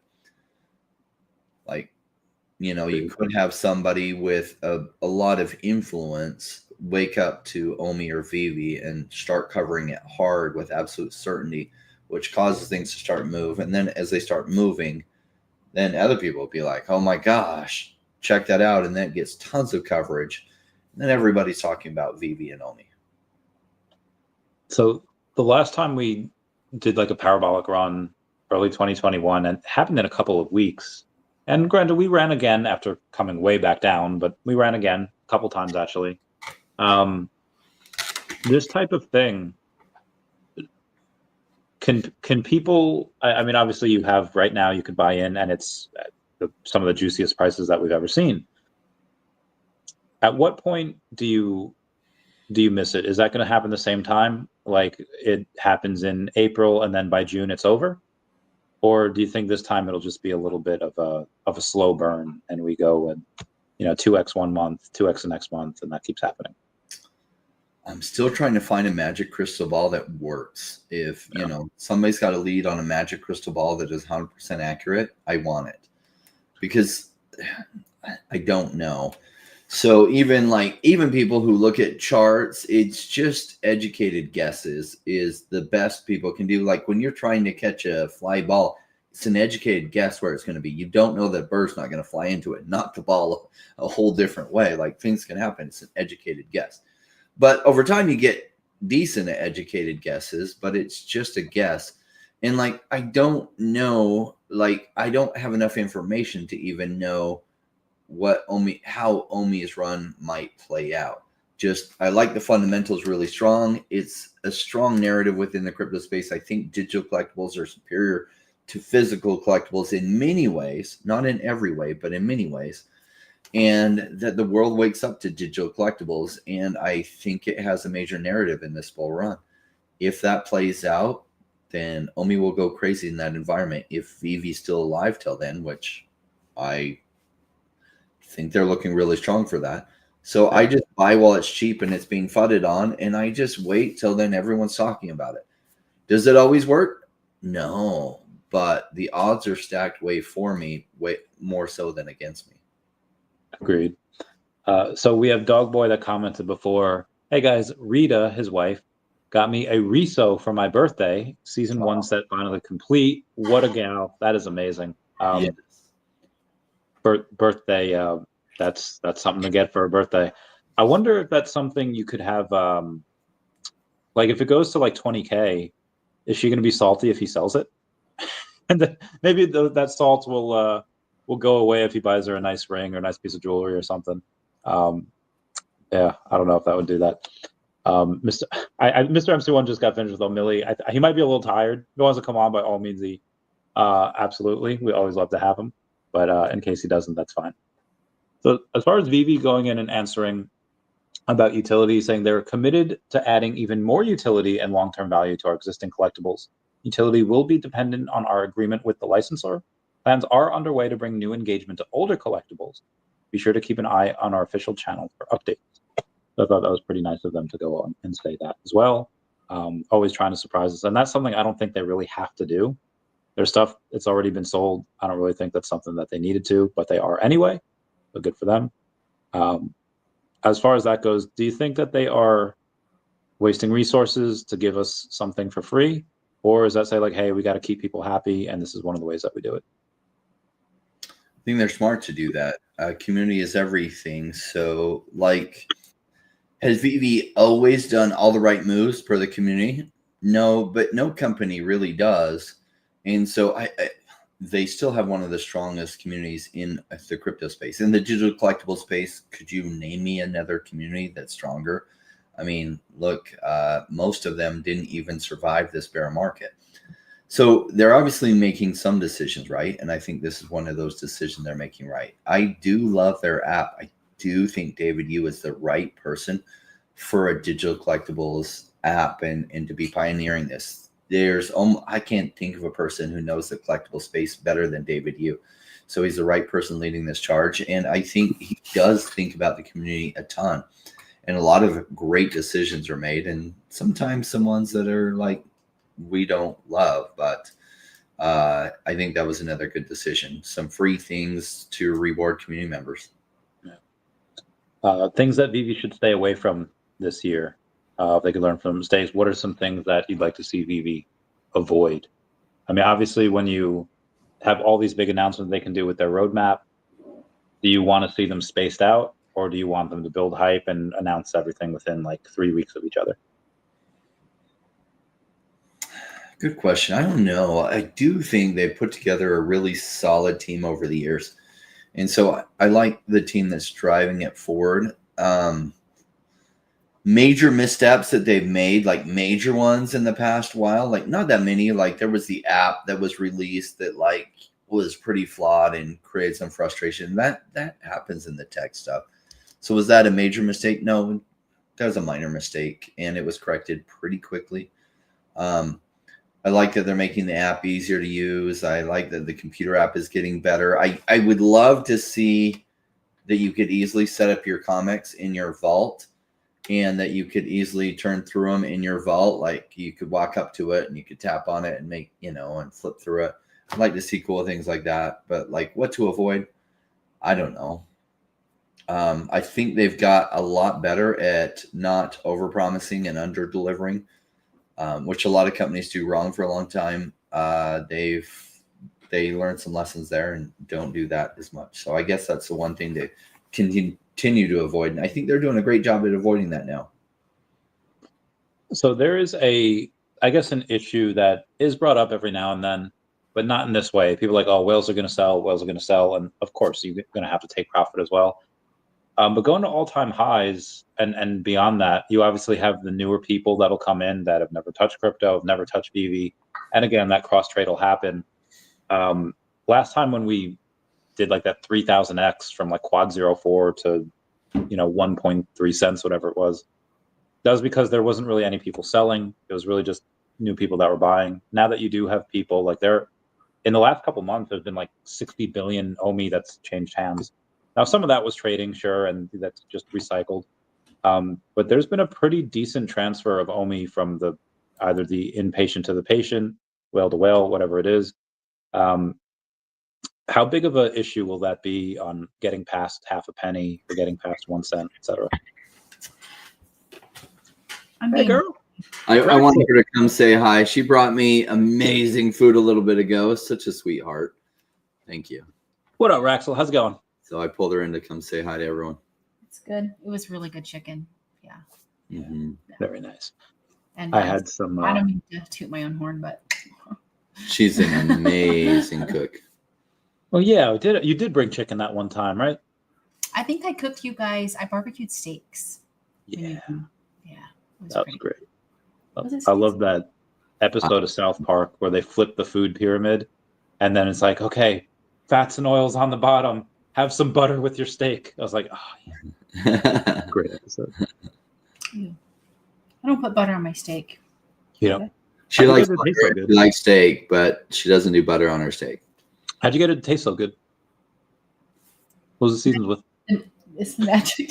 I'm just kidding. It's the seasoning. I use the Montreal steak seasoning and a little bit of seasoned salt, and then just like regular salt. Okay. All right. That's legit. Magic fingers. Yeah. That's good.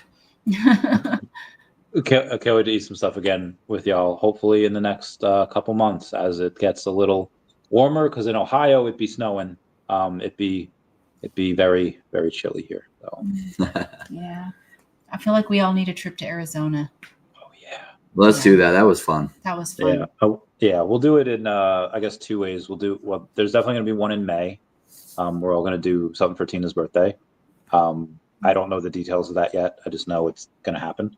But then maybe something before then, while it's still a little cool, as I feel like May will heat up, might even get too hot. I feel like I'm complaining too much about May's not bad. Didn't we go last time though in April? Even in April, and the water was freezing. But my lips got sunburned like really bad. Wait, really? Yeah. When we did that river trip, remember the river rafting trip? Yeah, your river tubing trip. Yeah. Yep. My lips were like one big blister. It was horrible. Damn. So nothing else, like the skin around your lips? No, because I put sunscreen everywhere else. I just didn't put on my lips. Plus, she was talking to Fam Bam like the whole time. Yeah, I and totally Tammy and everything, right? And so her lips were just constantly getting sun. Yeah, everybody else was drinking, right? And I was talking. So yeah, that was great. Yeah, it was fun though. We should do that again. I liked it. Yeah, good community. Mm-hmm. Okay, amazing people in Arizona too. Yeah, dude, I can't wait for that. That would be great. Bye. Meow meow. Meow meow. All right. So is that going to be an issue for us? Is just whales selling, and maybe we don't get past half a penny or 1 penny this time because of that. Yeah, all the whales are just going to dump, and Omi is not going to do anything. It's like whales are investors, and there's some people that have held remember Omi since 2019, and they had huge amounts of Omi. And so even selling at these prices, they're up considerably. So they're exiting at this price. New whales that are buying in at these prices, if they're sophisticated investors, aren't going to be selling near these prices. They're waiting till that FOMO happens to sell into that kind of demand. I mean, that's what I'm accumulating for, is to when Omi's going crazy and like the opposite of what general sentiment is now. General sentiment by people who aren't really deep in Omi fans is like, oh, it's been doing nothing but going down. It's just going to go down for forever. That's the kind of environment I like to buy into. And then I sell when it's like, oh my gosh, it's doing nothing but going up. It's going to go up for forever. It doesn't play out that way. And so I sell at that period when other people will be FOMOing in thinking they just can't lose. It's a no-brainer. It's like, no, the way you make money in investing is buy low, sell high. And you're buying high, in some cases really high, hoping it just continues to go higher. At some point, it's going to reverse massively on you. That's a risky time to be buying. It's a good time to be selling. Speaking of risk here, you have Tier 10K or DB, 410,000 followers over on X, had gone on and said, DOJ is cleared to sell $6.5 billion in seized Silk Road. The U.S. government has been given the green light to liquidate the 69,000 Bitcoin that it had gotten from Silk Road. An official confirmed to DB News today. This is very suspicious timing, them doing this before I heard Trump the Biden administration, they're trying to do everything they can do to sabotage the Trump administration. Like selling off all the remaining wall steel for building a wall that they hadn't sold and just dumping it, liquidating it super cheap prices, because the goal for them isn't to make America better. Their goal is to make Trump look bad. So, he wants to buy 1 million Bitcoin. Okay, we're going to sabotage that. So we already have a bunch of Bitcoin. We're going to dump that at floor prices. And so then he has to try to get funds from Congress to buy it back. Instead of like, what's good for the people. This is why the Biden administration got trounced, right? And like Kamala is like, oh yeah, we're going to turn a new leaf. And it's like, you're the old leaf. What are you talking about? Yeah. You are in power right now and you're doing nothing but sabotage your voters. And what do you mean? Like, yeah, we're going to change the page. And it's like, no, you are the page. What are you talking about? Stop it. So the truth is Biden's shown in his administration, because we all know Biden's not really running things. Some other people are. Those people can be trusted. They don't do what's right for their constituents. Yeah. And so like dumping Bitcoin, that is just a F Trump move, but it's going to F their reputation. People are going to be severely pissed at them for this kind of sabotage. And so they think, we're going to make Trump look bad doing this. They're making themselves look bad. Yeah. I don't see them win. Like, I don't know what the political calculus is here, because it does look bad for them. Like Germany fumbled the biggest thing ever. They sold in like summer. And then, Bitcoin's like 3x, whatever it is from that price. And it just, I don't see the political calculus here where they're, and I don't know how it makes Trump look bad when they go in and sell it. Is Trump just going to automatically buy it back, maybe forcing them to buy a little higher? Well, he has to go to Congress then to get the money, right? And then Congress can like hold him up. And so, but this makes them look bad, because what do they think that people are going to forget who dumped the Bitcoin to try to make Trump buy it back? And they get Trump derangement syndrome. Like they get so caught up in like, we hate this guy so bad that they've revealed who they are. So they used to be a lot better about hiding it and just playing like, yeah, we just care about everyone so much and we just want you to do bad. We have no idea why crime is getting worse and this and that. And they were good at like camouflaging, but they just gone after this guy. They hate him so bad that they've revealed their true character so blatantly, because he drives them crazy. And like, I think about it, anyone here ever dealt with like crazy people? And so like I was single for a while. Obviously I married well about 8 years ago. But I was single for like 7 years after a savage divorce. And I found out, there are some crazy women in this world. There are also some crazy men, but I didn't date any crazy men because I didn't date any men. But like one of the quick and dirty ways that I would find out if someone was crazy was I'd be joking around and be like, haha, you're so crazy. And if they're like, ah, what are you talking about? I'm not crazy. It's like, oh my gosh, they are crazy. And so you kind of bring out their crazy. You do little things to bring out the crazy if they have it. And so Trump like brings out these people's crazy, and they, you know, and they call it Trump derangement syndrome. Like they go crazy. They hate this guy so vitriolically that sometimes they say things and expose what they really think and who they really are. And they've normally been better about it. So yeah, that's wild. The amount of I've also seen now, obviously you have these videos where it doesn't necessarily look like Biden really knows what he's doing, putting on the Trump MAGA hat. Maybe he did. I don't know. Maybe that was an actual political move because he wanted Trump to win. He's mad Well, that somebody asked him to put it on, right? And it's like sometimes people overstate that. They're like gave him one and he was like joking and he kind of put it on. And like that was just like an affable moment. And so it's like, was he saying like F you, Kamala Harris? I don't think so. I think he was just like, okay, sure. Like, and it ended up being a big deal. Like it was probably a bad political calculus for Biden, but Biden's faculties aren't there. And I remember all the like mainstream press running around a year ago. No, Biden's sharper. Joe Scarborough. Biden's sharper than he's ever been. He's at the top of his game. It's like,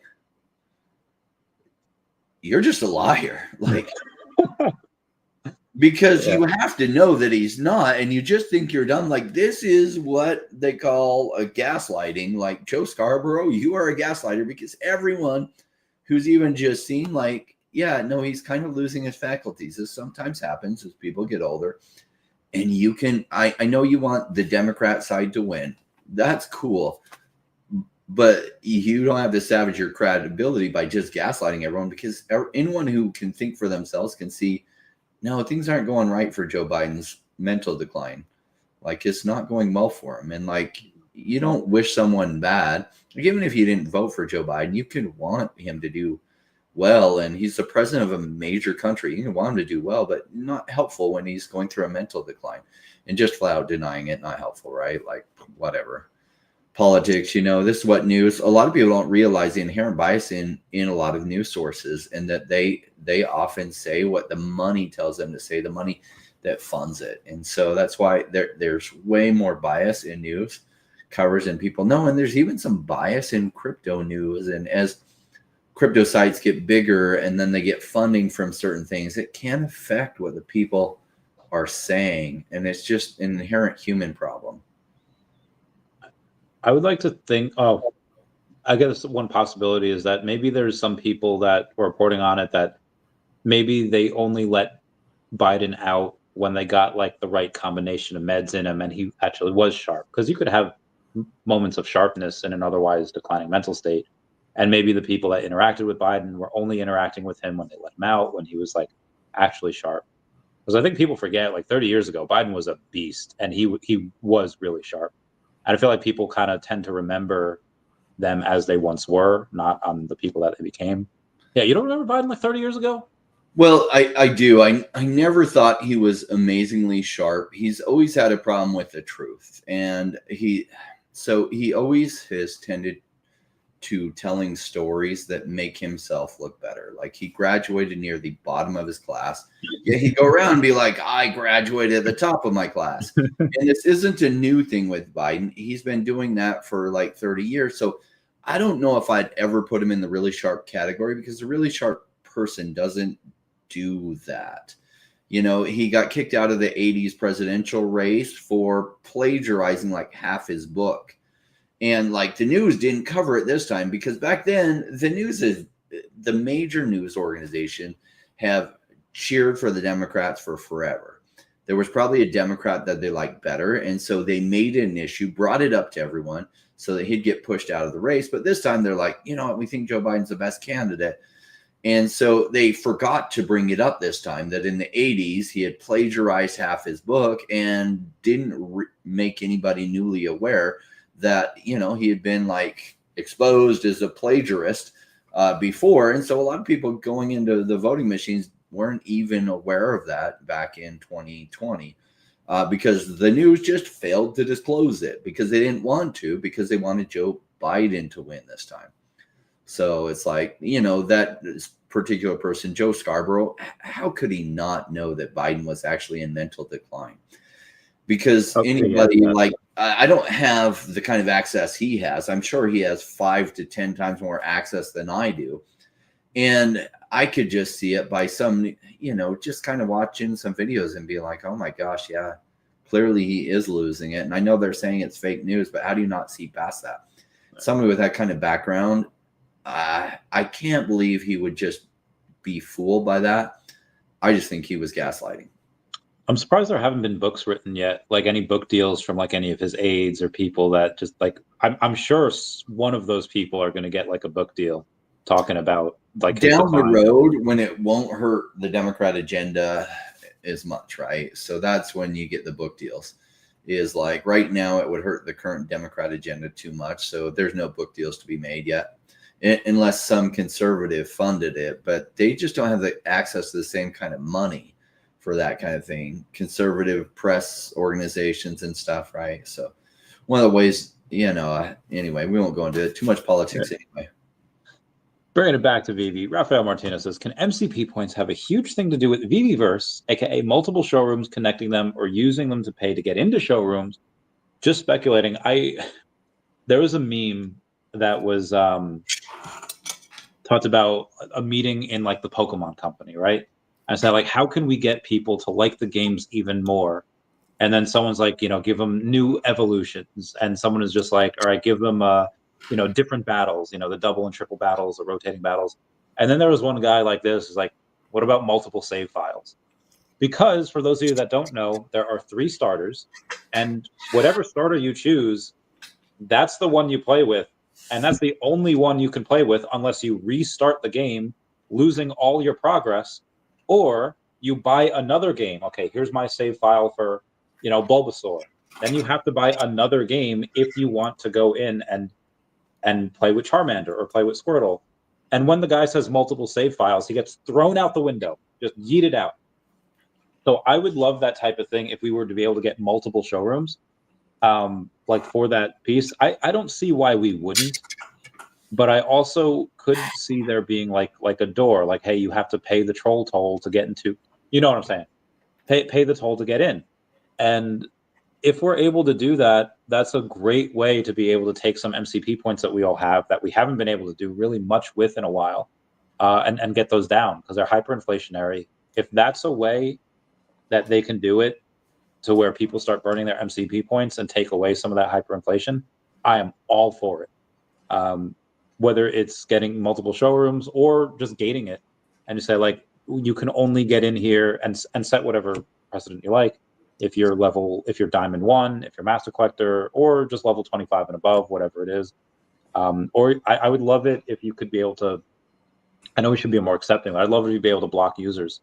There's people that just like everything I post on the VeVe app, they'll just comment on it in a negative way just because they don't like me. It's like, I can't block these guys. Like, I feel like that should be a thing. I'll pay the MCP points. I don't care.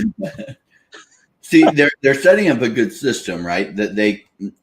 That's a great idea. Using MCP points or something else to be able to have multiple showrooms. Like one of the cool things Illuvium Zero did was, in order for you to have a second builder for your land, you had to actually use some gold coins. And so you can earn some by playing, but it's just faster if you just buy them and you pay like $10, a microtransaction, buy some gold coins so that you can have another builder, and then you can even get a third builder. So, and it was a good revenue source for the company or for Illuvium Zero. So, like, that'd be a good use for MCP points, and really to encourage people to hold more so that you can earn more MCP points so that you can unlock a second showroom and a third and a fourth. And so something that was brought up the other day, talking about the app in general, this came up the other day about listings, saying if you block them in the app, you don't see their listings in the market either. Something that would have made it easier for mint hunters and whales and say like, hey, I like this mint number that you have. You listed for like a ridiculous price, $80,000, whatever it is. What would be your actual number to sell? Or they could just say like, hey, you have this for 500. I don't have that. Can do it for 440. Something along those lines. Making messages to people instead of tagging them in the feed would be easier, because like, so I don't really check those notifications all that often. People probably tag me stuff all the time. I don't really get them. But I feel like I would check my messages there. Maybe not every day, but maybe like a couple times a week I would go in, all right, see who messaged. But then I feel like that could devolve into, because when you have, most people be super chill, everything carry on the way it is. But then I feel like you would get these, whether they're fudders or just really creepy guys trying to hit on like the small amount of women that we have, and then turns off the women. How do you go and get communication up while also keeping everyone kind of safe and keeping everyone having it a safe space? I don't really like those words, but you know what I mean. Having a safe space is hard, right? Free speech allows people to then be mean. And so if you allow people to interact, well, then then there's, human nature is there'll be some bullying. So if the only way to restrict it so there's zero bullying is don't allow people to interact. And so like, it does help if you allow people to interact, and then you do allow people to block other people. That can then, stop the cyberbullying or whatever that often happens in the digital space. So I like the idea that you can interact with people, and then the idea that you can block people too. Yeah. So that is the way to go. Like that's what Twitter has. On YouTube, you can kick people out of the streams. You can ban them from your channel, things like that. Seems like the right thing. I would love it if the communication on the app became so good that you can interact right there. That'd be cool. And maybe that's a good thing that they could have. I'd love to see in the future, like your VeVe Vault interact much more with social media, that you could build out a VeVe Vault and then you could link it, say on your Twitter or other social media. So then people could click on a link and it would take them into a 3D version of your vault. They could walk around and see all the things that you set up. I think that would help VeVe really go viral. I think so too. I would love it if they would have again, gating it so that, hey, you can come, like, let's say if you don't know the person, you have the link, and then let's say you have an ID, a VeVeverse ID, and you say like, okay, allow these people in because they're going to be cool, they're going to be chill. But any other person, charge them like $1 worth of Omi. But then if they're cool, they get that Omi back. But then if they just come in and try to disrupt everything and they just talk a bunch of nonsense on the mic, then you kick them out and they forfeit that Omi. I would like something along those lines. I don't want to just say like, hey, you can only access me behind the paywall, but just, you're going to have those trolls. If somebody says like, hey, come into my showroom, and then somebody comes in and they like disrobe or they have something written on the shirt, like that'd be awesome if they could get like, hey, I want to make a shirt for my avatar, and you could have like whatever you want. Like you could put like Charizard on it. You could put like your name, the real Randy Chavez, but you could also have a shirt that just writes like eat poo. And then you take it, you put on that shirt in somebody's VeVeverse, and they have to, I don't know, they have to see that. I think that'd be fun. I feel like I'm giving people bad ideas. Yeah, paywalls are sometimes really nice. It does limit things, right? And sometimes in good ways. I often shared the experience when I lived in Phoenix for a while, and I really liked the Phoenix area. I used to throw big parties. I was single back then, and I used to set them up for free because it was about socializing and interacting. So I invite tons of people to come, and I'd open up so people could bring their friends.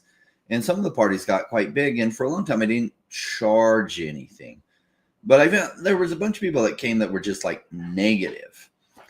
And so then I thought about incentives being misaligned. It's like they didn't come for free, and they'd come and they'd just like complain. It was like the weirdest thing. It's like, why would you come here and complain?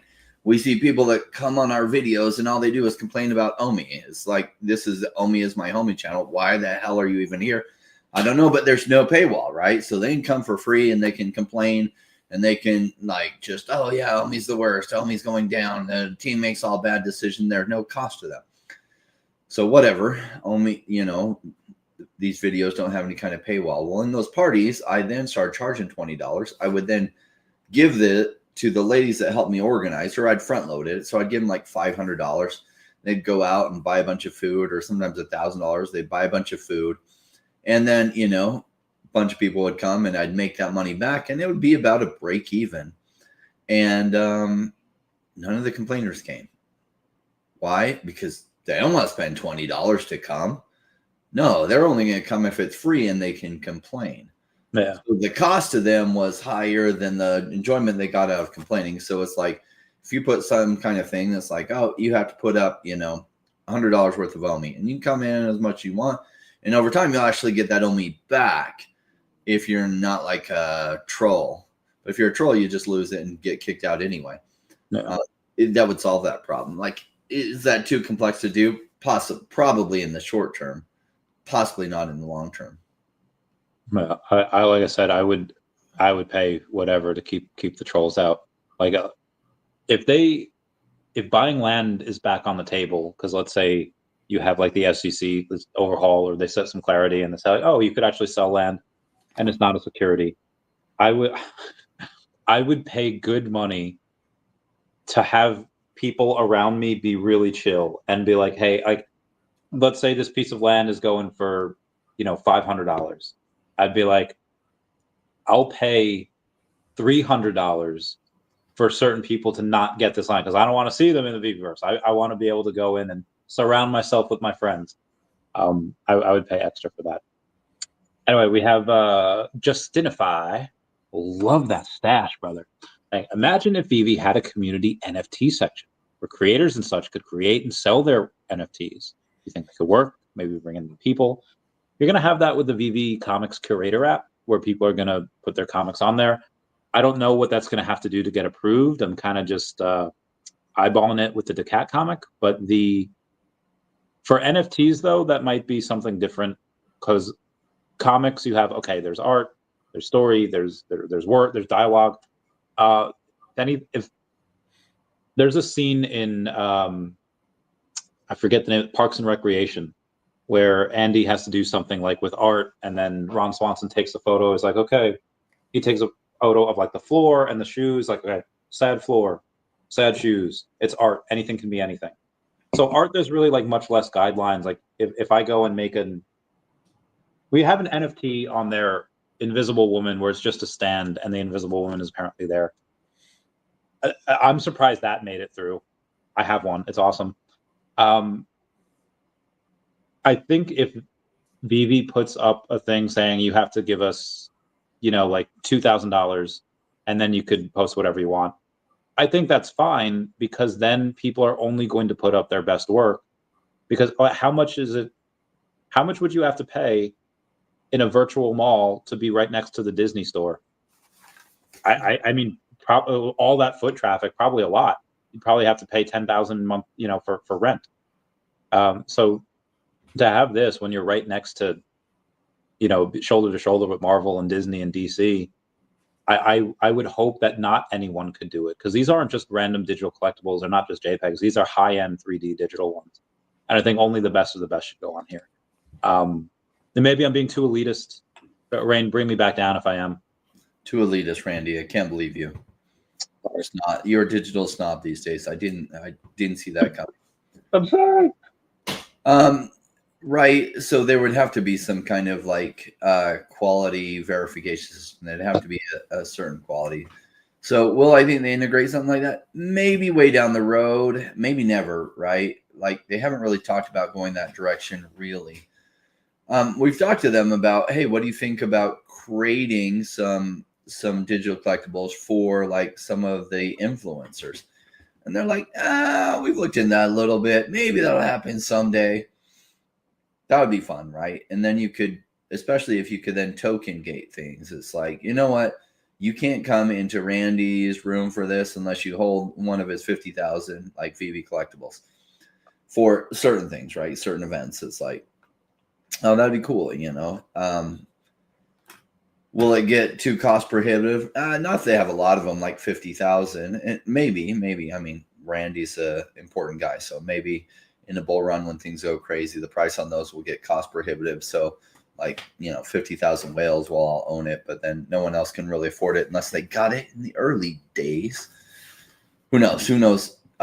But it would be cool to be able to token gate things. Look, we're going to hold a party, and it's for people that have the Walt and Mickey statue, and you can come in.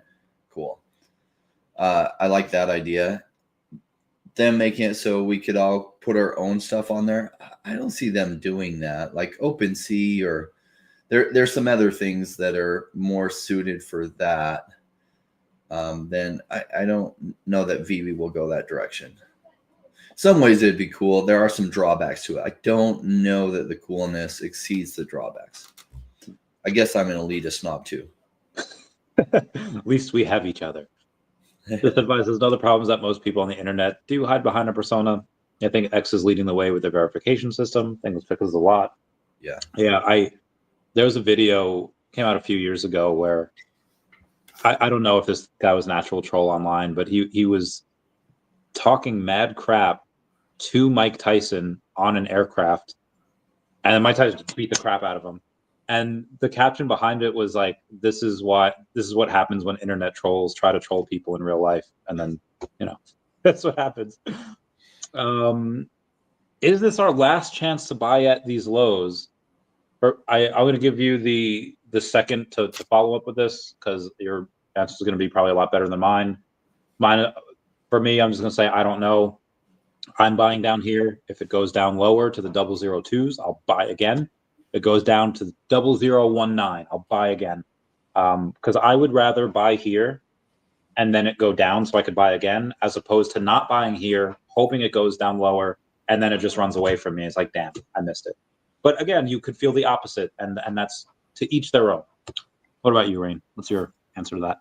Well, if you'd share the chart, let's just look at the chart. And I don't love that this chart doesn't have the full history. There are some others that have better history on Omi's price, but they're a little bit harder to look at. So there's a view. And if you get rid of the, there you go. You can see it decently. So if you're looking on your phone, you'll probably have a hard time seeing it. But you can see generally it's gone down, down, down, down. Now, sometimes before it's ready to turn around, this looks like maybe a stake in the ground, that maybe it's ready to go the other way. We had this big green candle here, but then it's come all the way back down to here. So really low prices. Could it go lower? Yes. If I had a magic crystal ball, I would know for sure whether the bottom is in or it's going to go down more. I suspect the bottom is in, but I can't say I know. There's been a lot of pressure over the last 6 months to sell when Bit4X started releasing their Omi back to people. Some people saw that as an opportunity to get money back that they thought they would never see, and they just sold and sold, which created, what's funny is, as much as green candles cause more people to FOMO in, red candles get more people to panic out. And so more and more people sold into those red candles, just scared to death it would go to zero. So we got just some really, really low prices. And I like to see that. Omi's market cap went below 100 million, which is quite incredible. I think that they're a leading project in digital collectibles narrative. And I think their market cap has potential going to the billions, 5 billion, 10 billion, maybe even much, much higher than that. So for their market cap to be under 100 million was like, wow, sometimes great things do come together. And these prices are amazing. Will it end up just going up from here? I have no idea.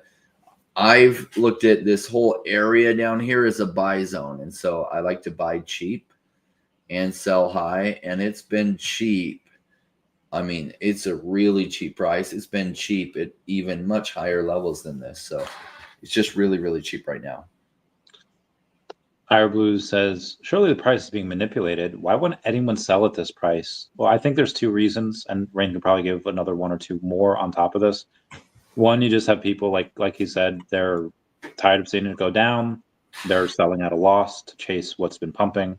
Like you had Definity pump like 12 pump. It went up like 12% today, but you had VeVe, which is like a 10x from the bottom. And people will sell out of one thing and go into another. And then you have people that forgot they had Omi. And then when news of Bit4X came in, they released their stuff, or they had Omi on GoChain. They weren't able to sell it because they didn't have access to it. And they just see that as found money because they didn't have access to it. And they're like, oh, hey, here's a couple $100. And that's what they do. Rain, can you add anything to that I'm forgetting here? Yeah, I think the able to move it over from Go Chain to Omi, where they could then sell it on Uniswap to get out of it. Like, people panic sell out of things. And a great example, I was fairly new in crypto in 2018. I'd come in October of 2017, midway through the bull run of 2017. In 2018, I was watching this guy with a YouTube channel that had a YouTube channel for like 9 months. So it seemed like, man, he's been in crypto for so long, because I'd been in crypto for about 3 or 4 months at that time. And he had been in crypto for a year and a half, and he had been buying Tron when it was like cheap. And he showed on the charts that like Tron was going sideways and down. And he showed this point he sold that. And it was like 2 weeks before Tron went massively up. And he's like, oh man, I held my Tron for like 9 months, and this is where I sold that. And look what happened after that. Oh man, it's bad luck. So what he had done is nothing was happening with Tron. It was generally trending down, and he was just getting frustrated because some other things were going up, and he wanted to be where the action was. So he sold what was at a loss so he could buy what was already high, hoping that what was high would continue higher, because he wanted to be where the action was. Great. As he reflected on that decision, he's like, oh man, if I had just been patient, I'll look at this. But this is why I don't sell things that are down to FOMO into things that are high. It just goes poorly for you. So, yeah, but yeah, a lot of new people do that. And I think further, like, people are like, oh my gosh, all the action is happening in XRP. XRP just went 5x, and I watched some videos on how it's just going to keep going up forever from here. So they sell their Omi at a loss to buy into XRP, just so XRP can end up retracing on you for a little bit. Now, I do think XRP goes much higher, but some of these impatient people move into XRP just to have it come down 20% on them. And then they panic sell out of that because they're like, no, it's supposed to be going just the other way. And they're just brand new to this. They're doing it all wrong. They're selling what's low to buy what's high.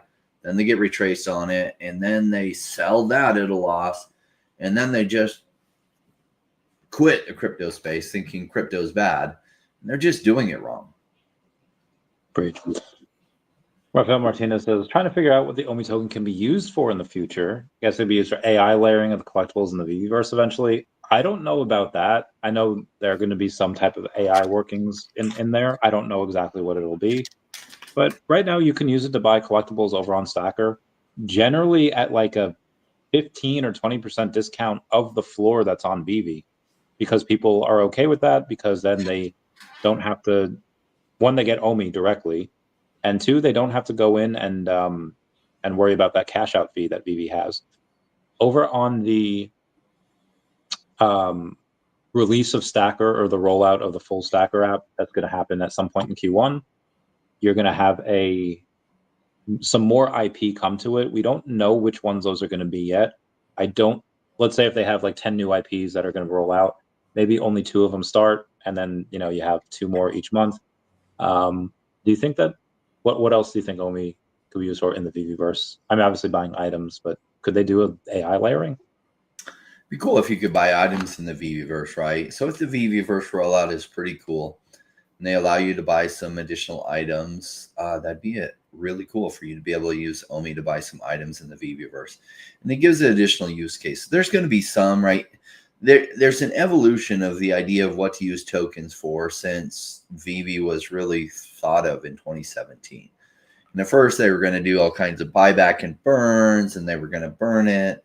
And then, the SEC really frowned on it. We're going to call you a security if you buy back and burn your token. So they've had to evolve with the use cases. And so now you can buy things on Stacker that starts to give it some use case, but you can't buy most of the IP out there. Hopefully we'd see more IPs out there. In 2019, 2020, and 2021, I thought use case for the token was critical. That if it didn't have a strong use case, then like the tokens couldn't do well. But then I saw in the 2020 bull run a lot of projects that had weak use cases for their token. Those tokens going absolutely crazy when their narrative hit. So I realized they don't have to have really strong use cases for the token price to go absolutely crazy during a bull run. And so I am not as worried about like how many use cases they have, how to use the token. The more use cases they add, the cooler, but it doesn't need that for Omi to go absolutely crazy. All they need for Omi to go crazy is the digital collectibles narrative to really hit hard and VeVe to be doing really well, and Omi can go crazy in that environment. Great. We're at the end. We've been almost at 2 hours. I don't know if you and the wife are going dancing tonight. Is there anything you wanted to go over before we end it? No, guys and ladies that are out there, we're in an amazing time. Like the bull run, we're solidly into the bull run, but the massive blow off top hasn't happened yet. We've seen Bitcoin go up considerably. We've seen some other altcoins like XRP start to realize some of its gains. And we have some altcoins that their narratives haven't hit, like blockchain gaming has been way down for a while. I think digital collectibles narratives are way undervalued. So Omi's my favorite. My second favorite is Flow. And I think these will do absolutely well as the digital collectibles narrative hits. And I'm excited. Like, I think the probabilities are really, really good in this coming year. The digital collectibles narrative hits strong. And if it does, Omi and Flow and some of these other ones see some massive price gains. So realize you're still in a really good time if you're buying projects that are still at good prices that haven't pumped.